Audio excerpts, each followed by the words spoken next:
बहुत चर्चाएं हो रही हैं। कम से कम एक चर्चा तो पकड़ो जिससे तुम्हारे हृदय मंदिर के पट खुले और तुम्हें साक्षात्कार हो जाए भगवान का। खा खा के अगर वजन बढ़ा रहे हो तो लकड़ी का वजन बढ़ेगा, फूंक दिया जाएगा शरीर, और किस काम में आएगा। कोई रोग हो सकता है, कोई घटना घट सकती है, इसलिए सावधान। प्रमाद स्थिति नहीं, दीर्घ सूत्रता नहीं। अगर दिनचर्या में व्यवधान तो तुम्हारे जीवन में व्यवधान है, हटा दो, अपनी दिनचर्या में आओ।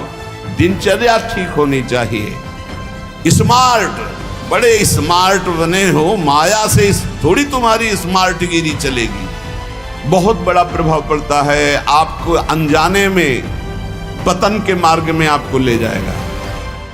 यहां कह रहे हैं जो साधक भगवान के मार्ग में चल रहे हैं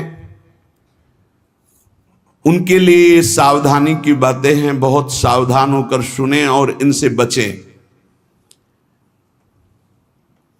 जो उपासक इन बातों से नहीं बचता वो अपने लक्ष्य से भ्रष्ट हो जाता है।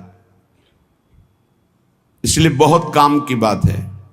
पहला है, किसी भी सभा समिति संगोष्ठी में शामिल ना होना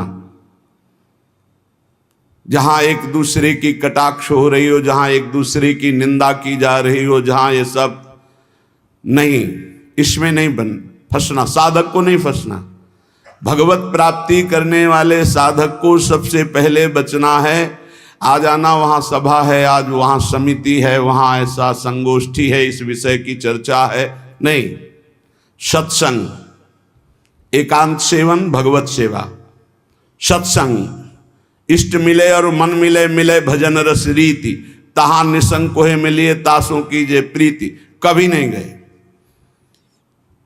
कई तरह की हानियां हो जाती हैं, साधक बहिर्मुख हो जाता है। इसलिए साधक को कभी सभा में, समिति में, ऐसी जगह नहीं जाना चाहिए।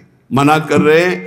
सभा समितियों में शामिल होना मानो अपनी साधना को नष्ट करना है। जो लक्ष्य प्राप्ति के लिए चलना चाहता है, सभा समिति संगोष्ठी, ये नहीं। एकांत सेवन, सत्संग सुना, अपरिचित जीवन, किसी से कोई परिचय नहीं।